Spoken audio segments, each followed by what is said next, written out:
Thank you for having me here. It's a great honor to be on Treaty 6 territory again. I understand that I understand that the chiefs are in treaty meetings right now, and so they're not able to be here, but I'd like to acknowledge Chief Dumas and the professors and staff and everyone who organized this event and who all showed up. This is great. It's a full room. I'm obviously talking about constitutional issues tonight. I tend to be somewhat of a pessimist when it comes to the Constitution and what it does practically on the ground. And I'm the kind of speaker that actually gives you my conclusion at the very beginning. So it's no surprise what I'm going to be talking about tonight, the impact of Section 35 on First Nations and whether I think that practically on the ground it's done anything for First Nations. In terms of my background, I used to work for Indian Affairs, and when they introduce that, I always feel like I have to apologize and just let everyone know it was 10 years hard time, but I'm fully rehabilitated, and I think, you know, on a go-forward basis, I'm going to be okay. But in actual fact, working at Indian Affairs, working at Justice Canada, gives you a kind of perspective you never get on the outside. On the outside, when I was an activist, I always thought, what's wrong with these people? They're out to get us. They want to assimilate us. They monitor us. But somewhere back in the back of your mind, you always think, surely they can't be doing that. Surely that they don't have an evil intent until you actually work there. And then you know, but then you're locked. Because of privilege, you can't tell anybody or do anything about it. So it was an incentive. You can thank Indian Affairs for the Idle No More movement. You can thank Justice Canada for all of the action on the ground, because in actual fact, it's a reaction to what hasn't been happening and what has been happening to our people. So basically, I have a set of slides. They're basically just pictures to kind of go along with what it is that I'm talking about. It's a mixture of law and politics, because as you all study here, you know there's no such thing as one without the other. There's no such thing as pure law without the social context. And similarly, politics is at play at everything that you do. And I want to also thank the university for inviting me, for actually including a different perspective. Not just someone who will celebrate the Constitution, but someone who will look at it critically, which is in fact also a celebration of the Constitution and how you could make it better and how you could make it work for everybody instead of just a smaller group of people.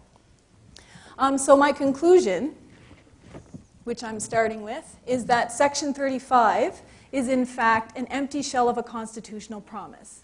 And I've been forced to come to this conclusion because ever since I went to law school, all of my friends and family and people that I've met have said, because you went to law school, because you've studied the law, are we better or worse off?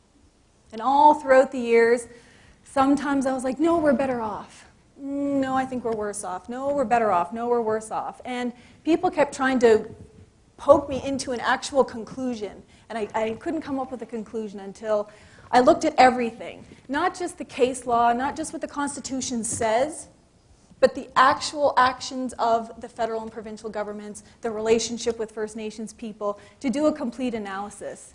Because just like the treaties, if you read the treaties, some of those treaties look great. But those treaties aren't worth anything if they're not implemented, if they're not respected, and both parties aren't benefiting. And it's the same with the Constitution. You can write all you want in the Constitution and make it look wonderful. But if you don't respect equality rights, the Constitution's not worth very much.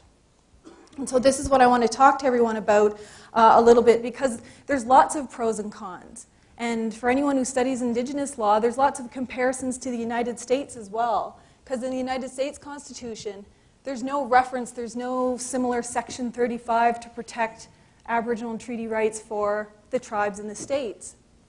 Yet the tribes in the states consider themselves very sovereign, especially within their own spheres and their own territories. And in some respects, they consider themselves to have more powers than we do here in Canada. And that's a debate that is kind of ongoing. That being said, and although I'm going to kind of pick this section apart as I go, it's important to note that Section 35 was built on really good intentions. It was something that was in the making for a long time, and some of your parents or grandparents were probably one of the ones negotiating what would be the words that would be included in Section 35, because every single word was debated and considered and analyzed and interpreted before it was included. There was high hopes for Section 35, that it would be a change, a fundamental shift in the relationship that clearly wasn't working up until then. Something to right the wrongs of the past and have a new relationship going forward. That was the hope, that was the intention of everyone that sat around, spent many sleepless hours negotiating that section. The hope was once and for all, our laws would be part of Canadian laws and we could move forward that way. That the rule of law would include both sets of laws, Indigenous laws and Canadian laws. That there would be a true kind of coming together of legal regimes and legal systems. That, unfortunately, wasn't the case. What had been envisioned were protections. What had been envisioned was has been referred to as a basket full of rights and benefits and protections and mutual obligations, not unlike the treaties. However, what ended up happening was the people who were sitting at the table negotiating what would be in Section 35, negotiating what was the intention of Section 35, weren't actually the people who ended up defining Section 35. It was placed into the court's hands, the Supreme Court of Canada. So one party's legal system, one party's court, gets to be the one who interprets what is actually in Section 35. Because Section 35, as you know, is unfinished business. That wasn't supposed to be the end of it. Constitutional talks which followed was supposed to expand it, supposed to define it, supposed to give it more meat and bones, talking about self-determination and jurisdiction and control over their own lands and territories, and that didn't happen. So because of that unfinished business, now the court system defines that. One issue at a time, one First Nation at a time, one species at a time. And seeing as some of these court cases take up to 25 years to get to the Supreme Court of Canada, we're going to be flying around in spaceships before we know what's in the full basket of Section 35, unless we do something about it before then. But before I pick it apart about what was promised and what wasn't promised and what's come to play, we kind of actually have to know what's in Section 35. So for anyone here who's a visitor or a guest or a friend who doesn't study constitutional law, this is what was promised. It's pretty simple, but it protects Aboriginal and treaty rights. How each one of those words have been interpreted is something different, but at its fundamental core, it protects Aboriginal and treaty rights for Aboriginal peoples, and that includes men and women equally. Pretty fundamental promises. Land claims are also considered treaty rights, so there's no confusion there. All of that is given the force of constitutional law. That's Canada's highest law. That's like the trump card. It's supposed to trump everything else. Provincial laws, provincial regulations, federal regulations. The Constitution is the supreme law of the land. It's what makes Canada Canada. You can't have Canada without that Constitution. But think about what that means. That's the core of Canada. So you can't have Canada without Aboriginal and treaty rights. The Constitution isn't a shopping cart where you get to pick the 3 best parts that you like out of the Constitution, and that's what makes Canada, and ignore the rest. It's all of it together, or it doesn't work at all. And we all know what the reserve power that the Governor General has, that a Prime Minister can be removed by failing, by acting outside the rule of law, by acting unconstitutionally. So I would question, not just because I'm not a fan of Harper, but I would question whether or not this Prime Minister is acting constitutionally, not just towards First Nations, but towards Canadians as a whole, with what's happened. And I can plead that I'm not biased because I don't vote in federal elections. So that'll draw forth a question in question period, but that's okay. I don't mind answering that either. There's reasons why. But this is what was promised. It's a trump card. First Nations are supposed to be protected at this point. It enshrines Aboriginal and treaty rights and our right to be self-determining into Canadian law. But we haven't seen a whole lot of that, because this was in the 1980s, prior to Section 35. So the reasons why we were advocating so hard to have protections in the Constitution is because of how our people were treated. And I don't have to tell anyone in this room about scalping laws, forced sterilizations, death in residential schools, chronic underfunding, enforced poverty, all of those things. But specific to the justice system, the law, what everyone here is studying, the overrepresentation of our people in prisons, which the Office of the Correctional Investigator has said time and again, it's not because Aboriginal people are more likely to be criminal. In fact, it's a direct result of discriminatory federal policies. How many justice commissions have we had and inquiries that have said it's full of discrimination from the time of arrest to the time you see your duty counsel to the time you see your judge and all the way through the process. So this is what was happening to our people pre-Section 35. The person in this picture, that's Donald Marshall Jr., the Mi'kmaq from my territory that was wrongfully convicted of murder and only went to jail because of discrimination in the system. The inquiry found only went to jail and was kept there and denied appeals because of the discrimination of all of the people involved. The assumption that an Indian must have done it. That's something we had hoped Section 35 would change. Also prior to Section 35, we had a very troublesome relationship. Advocacy, peaceful protest, peaceful assembly by Indigenous peoples was simply not tolerated. At the first instance of any First Nation individual or group standing up to advocate on an issue, they immediately sent in the provincial police or the RCMP. This picture is from Restigouche from 1981. All they were doing was fishing for food. That's all they were doing. And they sent in the police, the SQ. And in fact, they were so badly hurt during this SQ raid that many of them have lifelong permanent injuries. But it didn't get a lot of attention back in 1981. Just a little bit of media in Quebec, not much elsewhere. But because First Nations were aware of how people are treated when they try to advocate to protect their rights, they knew something had to change, and maybe Section 35 would be it. Because then provincial police, RCMP, and everyone else, they would have to abide by the law. And in fact, the RCMP, who are neutral, they're not the army of the federal government, they're not the army of the provinces, they are there to enforce all of the laws in Canada. And if part of the laws in Canada was protection for our rights, then they would have to stand beside First Nations people, not against them. And that was the vision for Section 35. But those promises, those words, every single thing that you see in Section 35 today in the entire Constitution, in fact, has been and is currently being defined by Canada's court system because Canada refuses to come back to the table. The provinces refuse to come back to the table and finish the unfinished business. And this is part of the problem. You have a colonial legacy historically enforced by the law. Now that same regime interpreting the law and what First Nations will get and what they don't get.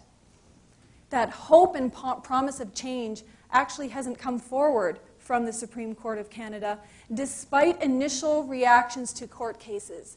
Because not unlike Harper's legislation, which all has wonderful titles, gender equity and safe drinking water and all those things you want to rally around, accountability. When you actually read what's inside the legislation, it has nothing to do with those titles. They're like Trojan horses. These court cases were the same. In some of these cases, we actually technically won. You have a right to fish. But if you read further, what about that right to fish? Is it an unfettered right? Is it a limited right? Can the government do whatever they want with that right? And that's part of the problem with Section 35.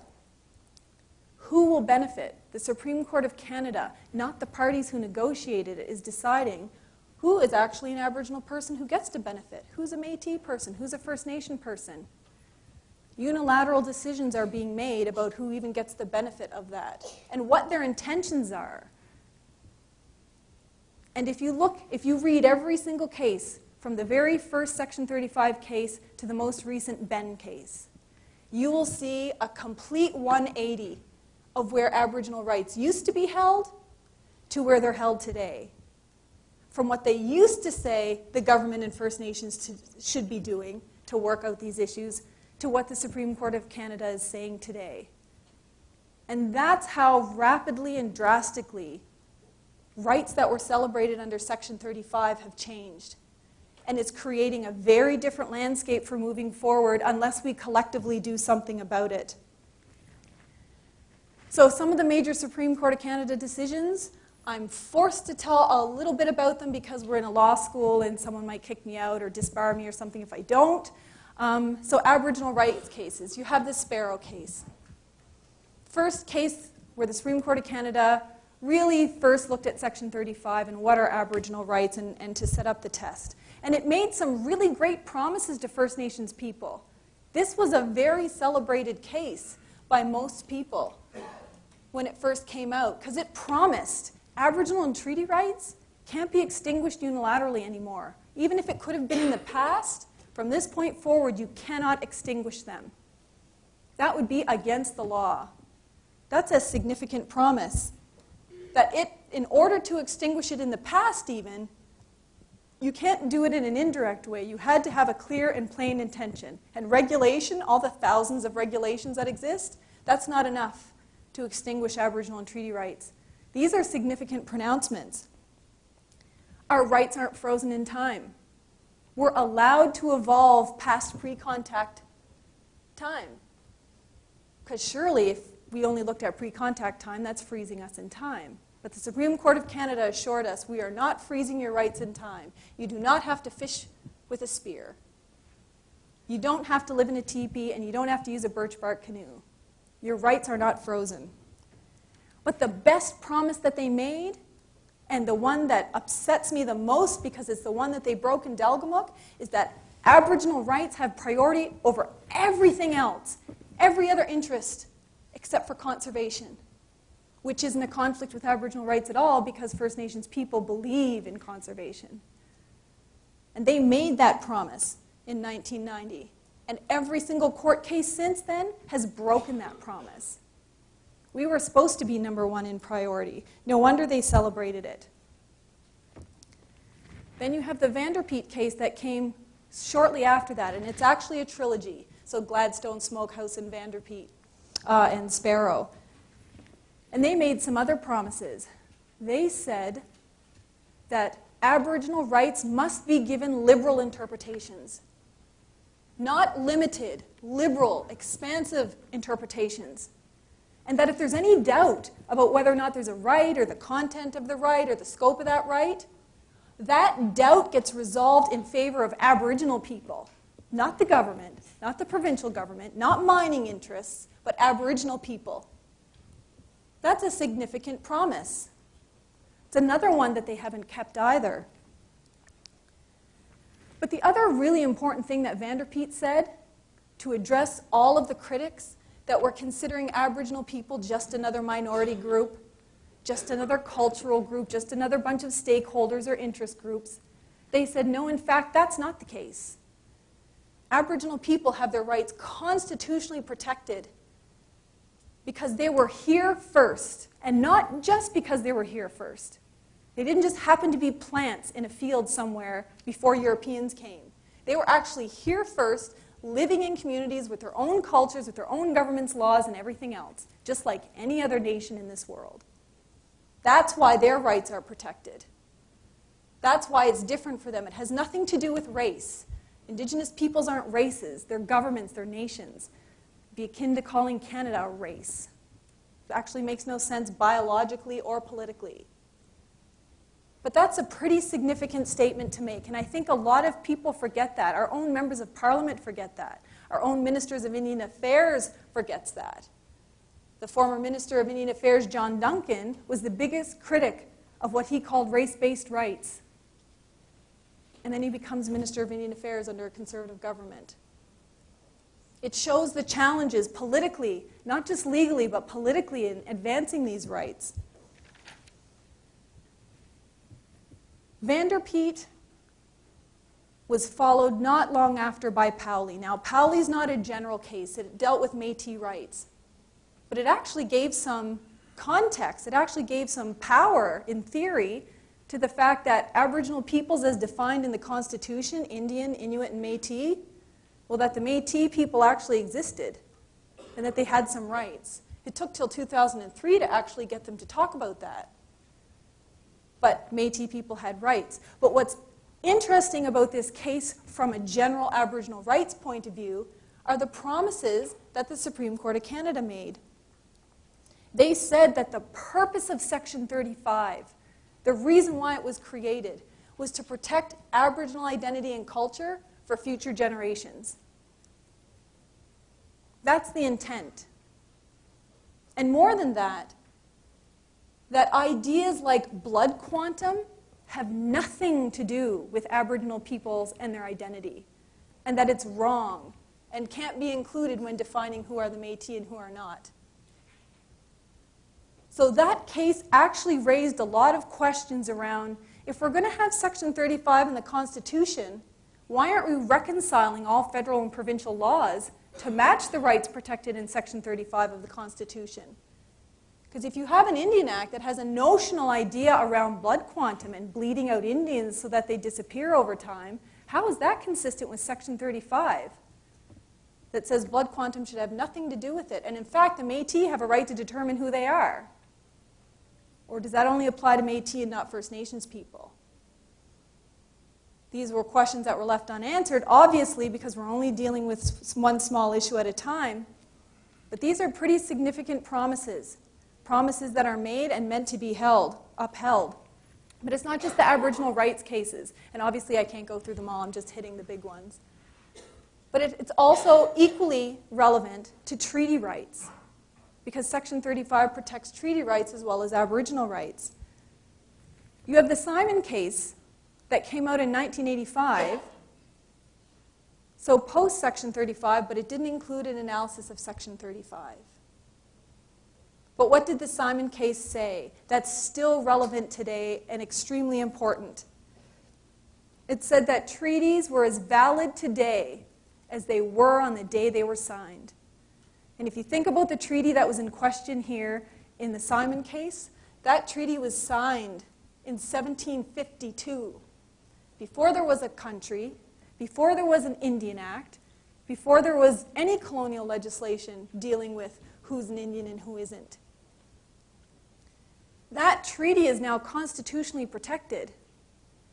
That treaty trumps all other laws, all other determinations.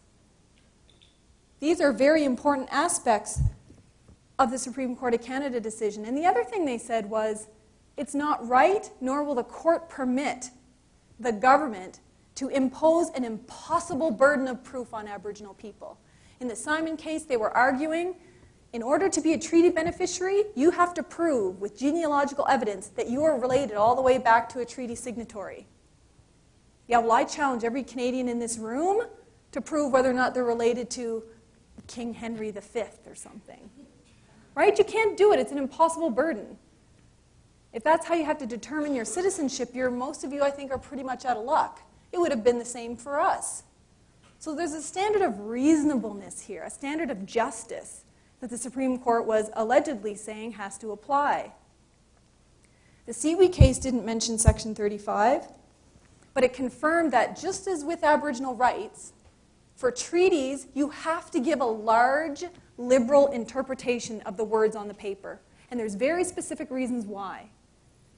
Because it was the Europeans who were negotiating them, the Europeans who were drafting them, and the Europeans who were interpreting them. So, that being the case, that puts Indigenous peoples at a very significant disadvantage legally. So because of that, if there's any ambiguity, you have to resolve that in favor of Indigenous peoples. Later cases actually expanded that. But they also confirmed there will be no extinguishment of treaty rights from this point forward. You cannot extinguish treaty rights. And in the Simon case, the Crown tried to argue that subsequent hostilities between the Crown and the Mi'kmaq extinguished those treaties. And the Supreme Court of Canada said no, not extinguished, which is very relevant for Elsa Bukduk, but we'll talk about that later.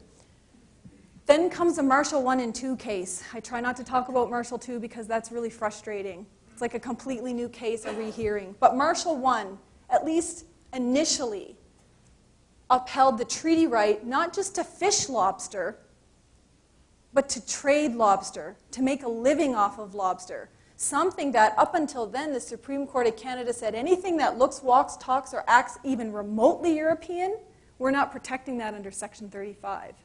So trading and economies and buying and selling, that was far too European to protect. Except we actually found a treaty that says not only do we have a right to fish, we have a right to bring it to a trade house and trade it for money and make a livelihood. Unfortunately, they imposed a moderate livelihood on that. But at the end of the day, our right to trade was protected by our treaties. That was significant from the Marshall case, that it wasn't extinguished by any hostilities. Again, the Crown, the same Crown's arguing that it should be extinguished by hostilities. And here's the other really important thing that the Supreme Court of Canada said, and which is why I made my title for my presentation the way I did. They said the way Canada interprets treaties is such a limited view that it ends up giving First Nations people an empty shell of a treaty promise. What's the good of telling First Nations people, yes, we agree, we gave you a right to have a truck house, a trading house in your treaty, but you're not allowed to hunt or fish to actually bring things to the truck house.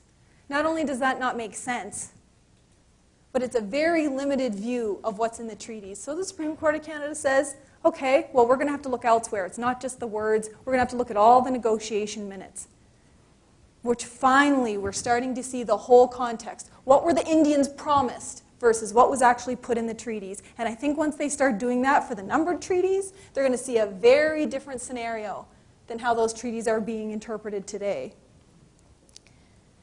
The Sapir case confirmed, don't worry, your treaty rights aren't frozen in time. They're not meant to be antiquities protected in museums. You don't just get to cut timber to make birch bark canoes. You can actually cut timber to make IKEA-like furniture if you want to. This is what they were saying. This was the interpretation. And that the way we engage in those practices are allowed to evolve over time. And I think that's important. The methods by which we do it. There's still a little bit of a problem at this case, though, because they're still defining those rights pre-contact. So we're still frozen in pre-contact times. But at least when they're talking about methods, they're saying we're not frozen in time. These are very significant promises made about Section 35 rights. But those aren't the only cases, in fact. There's Aboriginal title cases. The Delgamuukw case was a huge one. It said there actually is a such thing as Native people owning their own land. That was huge. It really shook the foundations of the federal and provincial governments all over this country, something that they were relatively unprepared for, just like the Marshall case. The Haida and Mikisew Cree cases really expanded on the duty to consult in some positive ways. You didn't have to prove your Aboriginal right to be able to argue that there's a duty to consult. The government just has to know that there is a likelihood that you could impact Aboriginal and treaty rights, and that could be in a variety of forms, but that you must consult. And the Delgamuukw case said not only do you have to consult, but sometimes that consultation must require consent. So people who read the United Nations Declaration on the Rights of Indigenous Peoples and think that the idea of free, informed, and prior consent is something new, it's not. It's the law here in this country.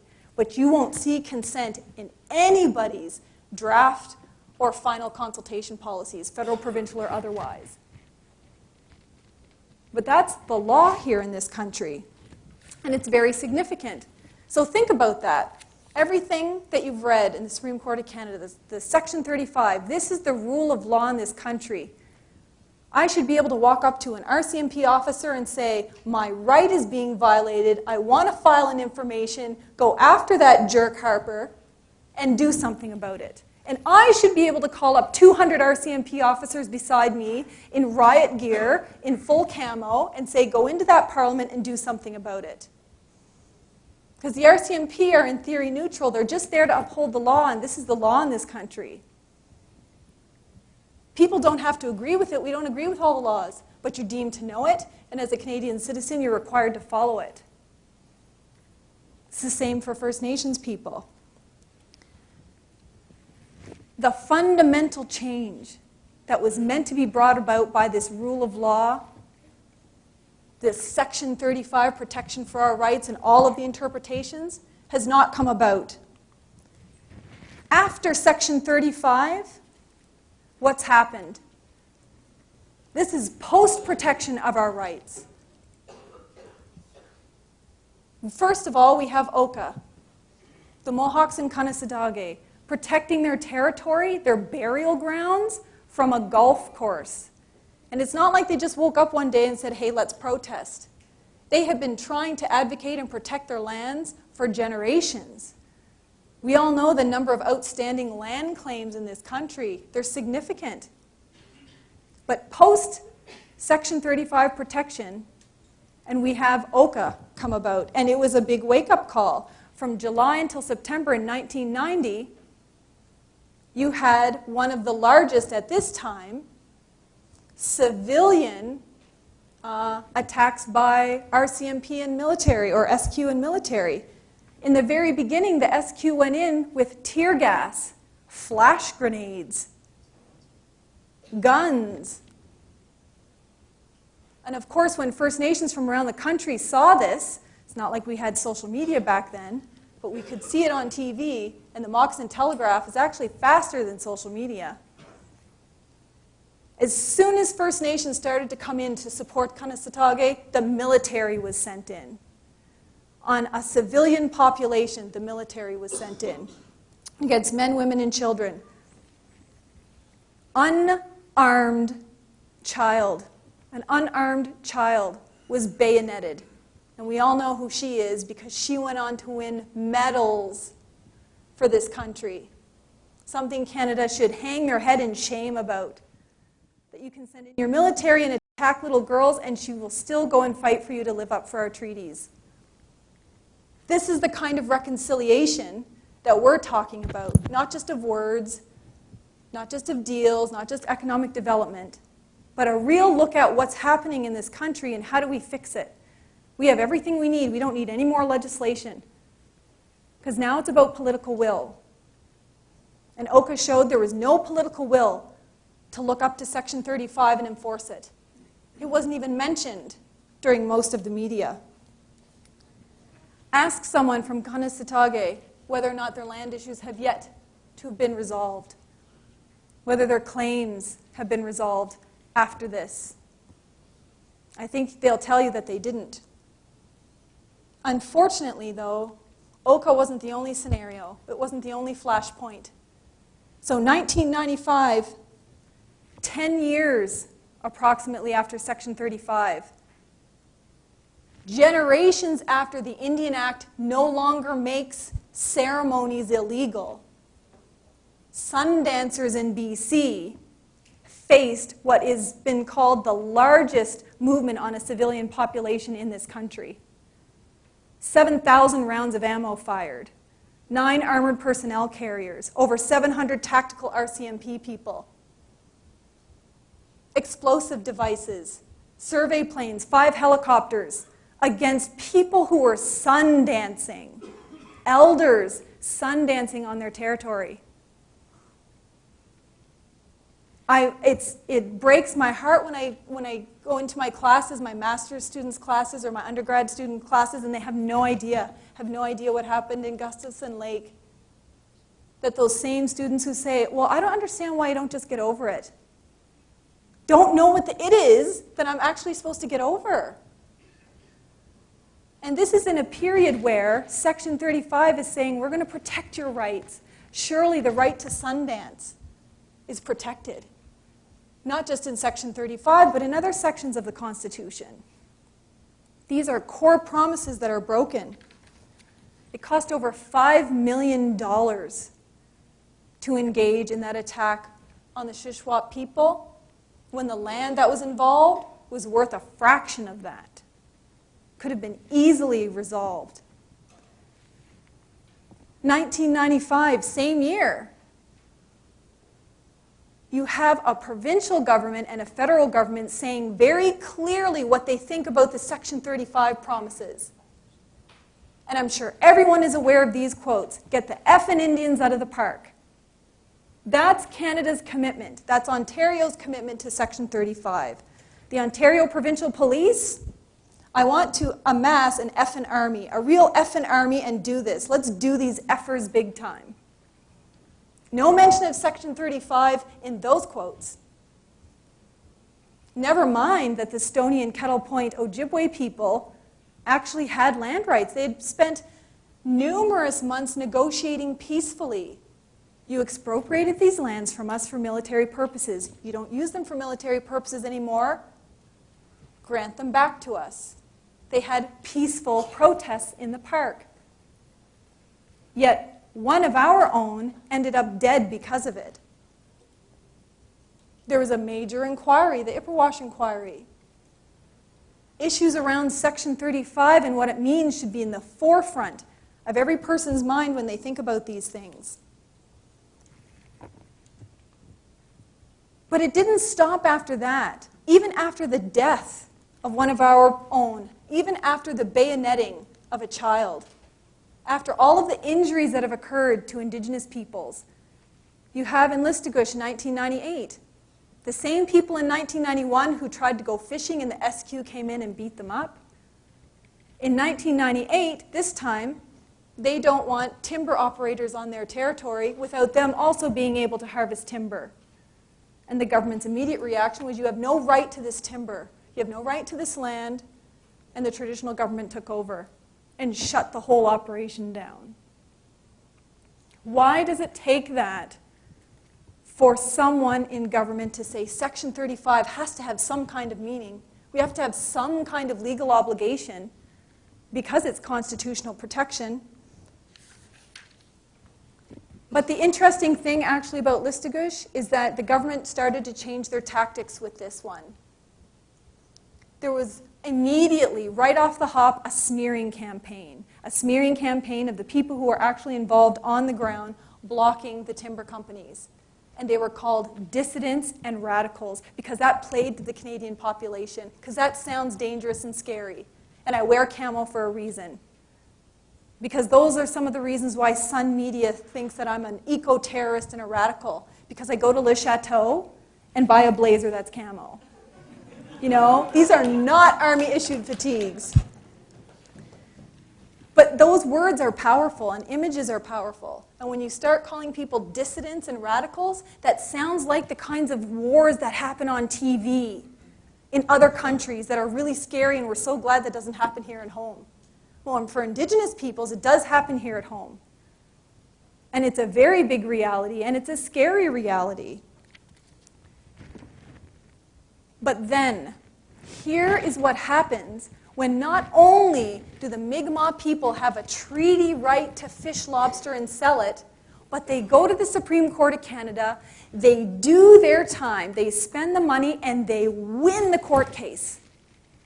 They win. They've proven it. They have a treaty right to do this, and the Supreme Court of Canada has said, do it.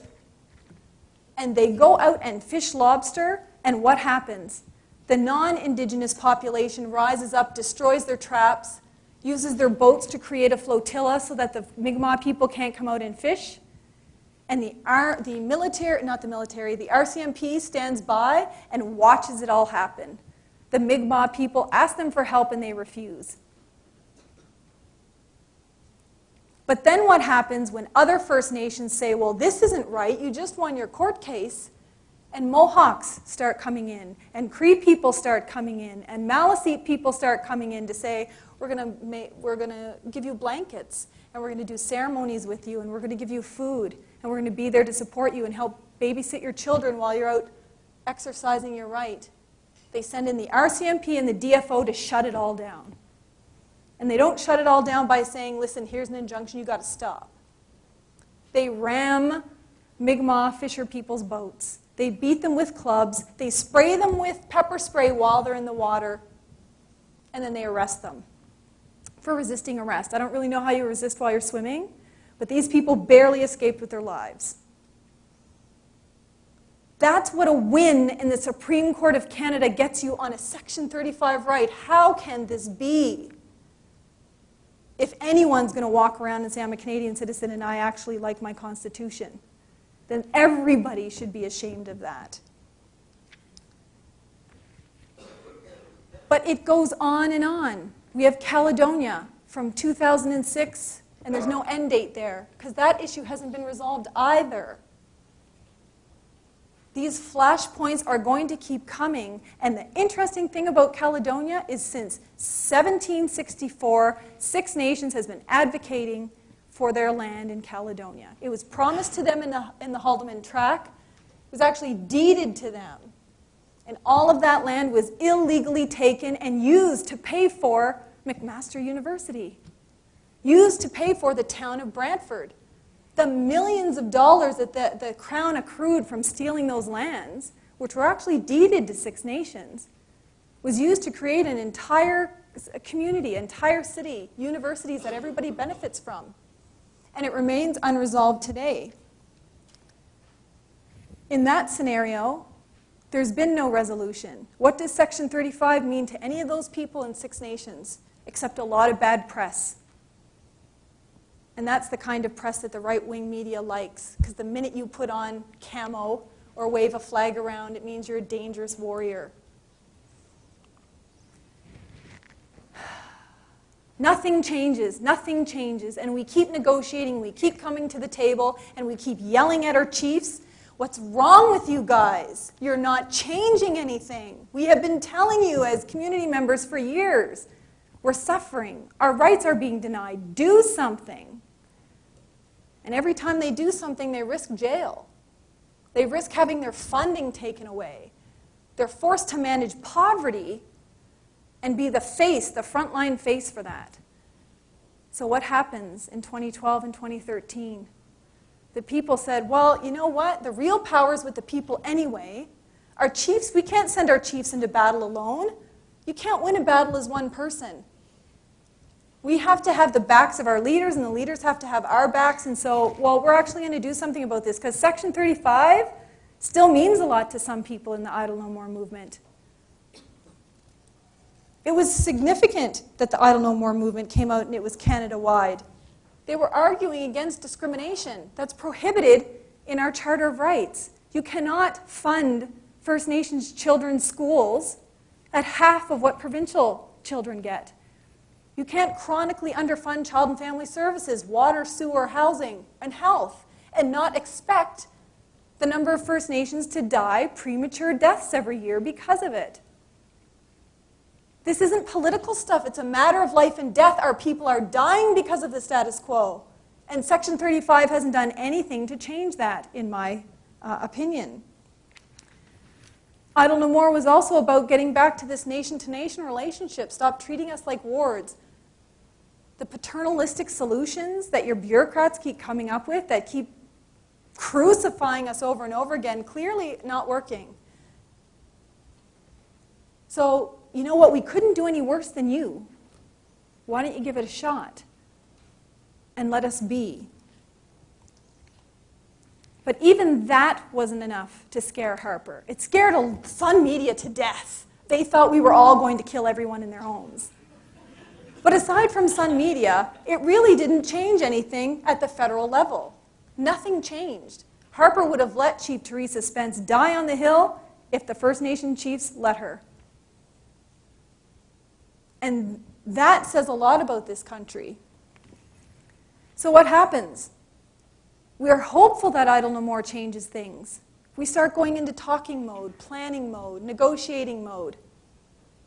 And then what happens? We have Elsa Buktuk. They have been peacefully protesting hydrofracking for months. And even long before then, when the Southwestern Energy Company was talking to New Brunswick saying we want to do hydrofracking all over New Brunswick, they were writing letters, meetings, phone calls, all the stuff you're supposed to do, all the peaceful stuff you're supposed to do to say, hey, wait, no, this is our territory actually, and our treaties didn't cede an inch of our territory. And those treaties are constitutionally protected. Remember Section 35? You have a duty to consult. Even if it's a weak duty, you still have a duty to consult and get our consent. And that didn't happen. So elders, women, and children went out on the land and said, well, we're going to have to be the defenders of this land. Because everybody in New Brunswick depends on that groundwater, depends on non-polluted access to water. And so we're going to stand alongside environmental groups, we're going to stand alongside Acadians, we're going to stand alongside New Brunswickers and defend this land. Peaceful for months. Then what happens? James Anaya, the UN Special Rapporteur, who was here for a week investigating abuses, alleged abuses by Canada against Indigenous peoples, he leaves. Same timing as when the throne speech is given. And we knew you could calculate to the minute that something would happen in Elsipogtog, and people knew it would happen. All of a sudden, 7 a.m. the very next morning, by James Anaya, back to Geneva, and you have hundreds of RCMP officers come in. Actually, Army-issued fatigues, not Le Chateau, but Army-issued fatigues, sniper rifles, assault rifles, rubber bullets, which they continue to deny. But there's a warrior who's going to possibly lose his leg because of it, and you don't lose your leg from beanbags. This is what happens in Elsipogtog. They tried everything. They tried asserting their treaty. They tried sitting down and negotiating. Nothing was violent in this territory until the RCMP showed up. And the best the RCMP could do was show pictures of 3 hunting rifles, 3 hunting knives, and bear spray that was way far away in the camp, nowhere near the protesters, that they'd actually been using to hunt for the months prior. But in the press conference, what does the RCMP say? Nothing about Section 35, nothing about enforcing the Constitution. But they said they had explosive devices, not unlike warheads. Imagine the language being used. Warheads are millions of dollars, as if someone's going to carry around a giant warhead, stuff it in a tent to scare the military. They have nothing to shoot it with. The best you could get maybe some radioactive poisoning. It's ridiculous. But this is how our Section 35 rights are being treated. You now have a lot of propaganda going around. Very strategic use of wording in all media. Just the use of the term warhead. Very alarmist, very scary. That the RCMP had to go in because who knows what would have happened. In fact, the RCMP, the night before, had tricked all of those Mi'kmaq protesters who had thus far been peaceful for several months, offered them a pouch of tobacco, and said, let's keep working together. Knowing at that point that they had already assembled hundreds of RCMP officers to go in and raid them. That's what Section 35 means today. Very powerful images. Not a lot that you see in the media, the general media, but you see the images in social media. What you saw in the general media, how many cop cars were burned? Right? We all know how many cop cars were burned. Multiple cop cars. Cop cars died that day. It was a brutal, brutal battle. But no one sees the pictures of the bruises on the women. No one sees the pictures of the leg of the guy who may actually lose his leg. No one sees the pictures of elders being pepper sprayed, unarmed elders being pepper sprayed. And all they're doing is protecting what they believe are their rights. The RCMP didn't stop and even ask them, well, what do you think your rights are? Because the Mi'kmaq were clearly saying, these are our rights, you need to protect them. So you have a significant clash between law, the actual word on paper, and the political will to enforce the law and uphold the law and respect the law. Because law is sometimes considered evil. But 9 times out of 10, it's actually the people who are supposed to enforce the laws or interpret the laws that make those laws evil. Nothing evil about Section 35, unless you don't enforce it and you don't protect it, and you force people into a scenario where they don't have any other choice because you're not listening. Something has to happen. We have a culture of denial with this government and previous governments. If you do not believe anyone was harmed in the making of residential schools, it's pretty hard to sit down at the table and apologize for something you don't think happened unless litigation forces you to. And then how much of an apology is that? What is an apology? Well, any kid that goes to school can tell Stephen Harper what an apology is. You first have to acknowledge that you did something wrong. I hurt you. I did something wrong. You have to accept responsibility for it. I'm going to make it up to you. You kind of have to promise that you'll never do it again. What good is the apology for punching someone in the face if you're just going to keep punching someone in the face? Right? Okay, I won't do that to you again. And then part of the most important part of an apology is, because I'm accepting responsibility, I'm not just doing it to relieve my guilt or act like a big person. I'm going to compensate you. I'm going to do everything in my power to put you in the position you were before I hurt you. So if my residential school policy led to the loss of your language and culture, then I'm going to fund your languages until every single person in your community is fluent. When you do something wrong, you make up for it. It's a fundamental principle of civil law. You know, you kick down someone's fence, well, go fix it.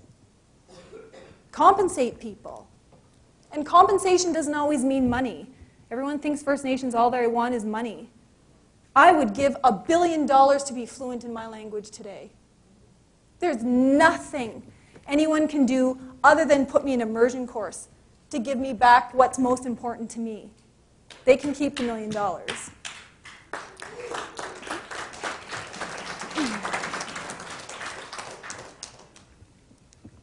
Another problem with politics these days is we don't have a real relationship. How are we supposed to sit down and talk about Section 35 when the current government doesn't care that there are more Aboriginal kids in care today than there were during residential schools? Or that for the last 15 years, the Office of the Correctional Investigator has said that the increasing overrepresentation of our people in jails is at a crisis point. It was at a crisis 15 years ago, and 14 years ago, and 13 years ago, and 12 years ago. It's a crisis now, and it's getting worse. If they don't care that we have 8-year-old kids committing suicide because they don't see hope in tomorrow, then how are we ever going to sit down at the negotiating table and talk about something like Section 35, which for people on the ground, they need to eat, they need to have clean water, they need to know their kids aren't going to be stolen from them. This is as important to Section 35 and an understanding of it and where we go from here as the actual words themselves and what the Supreme Court of Canada has said. Unfortunately, we don't have good indications about what Canada's priorities are. And I picked this picture for a reason, because you can see the military jet in the background. Canada's priorities are shifting, and First Nations people aren't a part of it. The throne speech, for anyone who's read the throne speech, you know where Section 35 interpretation is going. The future of Canada-First Nation relationships, Canada's #1 priority coming out of the throne speech is to protect its sovereignty at all costs. So what does that mean for Section 35? Because part of Section 35 is actually supposed to be protecting our inherent right to be self-determining, sovereign, and exercise jurisdiction over our own territories and peoples. I see a conflict there.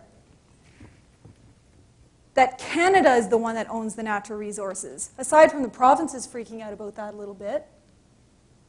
I think it should cause a lot of alarm for First Nations people, especially First Nations people who never allegedly ceded their lands and resources. And even for those with numbered treaties, I'd love to see the proof that the Indigenous people said, oh yeah, in addition to sharing our land, you can take everything that's, 3 miles below, and you can take all the airwaves, and you can claim the moon. They never did that. That was never the intention. When you read the negotiation minutes, it's all about mutual sharing in wealth. Don't worry, don't worry. This is about all of us prospering. The education provisions, why Canada committed in treaties to pay for education, is so that First Nations would be just as prosperous as everybody else. Yet now we see what's going to be introduced, a First Nation Education Act, that'll change all of that and violate the treaties. It will extract those resources. So in various points of the throne speech, you see there's a focus. Canada was born on natural resources. Canada is all about natural resources. Instead of a maple leaf, we should actually have gold nuggets on our flag, the way they talk about natural resources. Canada can't live without natural resources. The last thing Canada wants to do is, quote, strand them. We must rescue those natural resources. And we can and will sell them to foreign governments. And here's the list of foreign governments that we've been making deals with. Billions, $70 billion will be expended for infrastructure to protect those natural resources. $70 billion. Do you know how much Canada spends on First Nations every year? Over 1 million people? Almost $9 billion, but take off the fat for all the bureaucrats, and you're talking anywhere between 5 and 6 billion. Canada has the power right now in its purse to address every single crisis issue in First Nations. Another child does not have to die from contaminated water. Another child doesn't have to die from malnutrition in this country, because we have access to $70 billion. But instead, we're going to protect those natural resources because we need more ships, more planes, more highways, more RCMP. Oh, and by the way, just to make sure that we can protect the infrastructure that's protecting those natural resources, we're going to give the military more teeth. And we're going to increase the military and all the military's weaponry. And there's a reason why. Because the throne speech concludes with, because we have to protect Canada from economic terrorism. And how has Canada defined economic terrorism in this country? Well, there's two groups they've defined as economic terrorists. Environmentalists and First Nations people. That's public knowledge. So we're going to make a bigger military to protect all that infrastructure, to protect the natural resources from Indians. And if there was any question about what this throne speech means for Section 35 and the relationship going forward, and whether or not this is a playbook, the day after the throne speech, we had Elsipogtog, the invasion by the RCMP in Elsipogtog, because they will hydrofrack. And this is more of what we have to look for. But it doesn't actually have to be this way. Law isn't just a justice system. The justice system is meant for people. There's a social aspect to the justice system. All we have to do to solve all of these problems around Section 35 is put social back in the justice system, and we have social justice. We will care just as much about our future generations as the people that we have now. Because the low-hanging fruit, all the oil and stuff like that, that stuff runs out eventually. There's science around that. It's a non-renewable resource, unless you want to wait around 10 billion years. What's going to be the most valuable resource in the future? For all human beings, it's going to be farmable land and water. You don't have those two things, and everybody in this room dies. It should be the mission of everybody in this room to wear Section 35 on their shirts every day until someone sits down and hammers out the right social justice kind of deal that benefits everybody in this country and protects Aboriginal and treaty rights.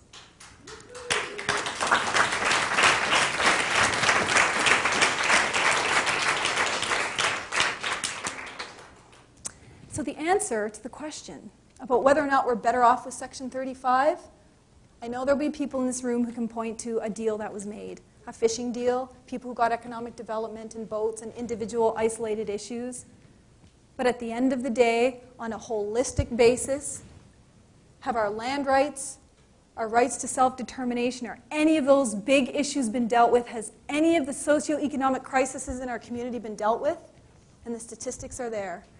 All of the socioeconomic statistics for First Nations in the last 20 years have gotten progressively worse not better. So there's simply no moral, political, or legal argument that anyone can make to me to say we're a better country because of Section 35. We can be a better country, but it'll be because of the activities, it'll be because of the pressure that Canadians put on the government to actually make the Constitution mean something. Because if it doesn't, we may as well just be a dictatorial country. If you don't need your Constitution and you just need a tyrant at the helm, that can be arranged. But I think we all believe in something better than that. So, no, I don't think we're better off with Section 35, but I think we can be. So that's kind of positive, right? We can be, right? We all have the power to do it. Idle No More kind of showed First Nations, you don't need money, you don't need power, you don't need to be rich. We have the power to rise up and defend what our children and our grandchildren are going to need. Food and water, and it's as basic as that. Everything else is just a bonus. So thanks for listening to my rant, and I'll be happy to answer questions.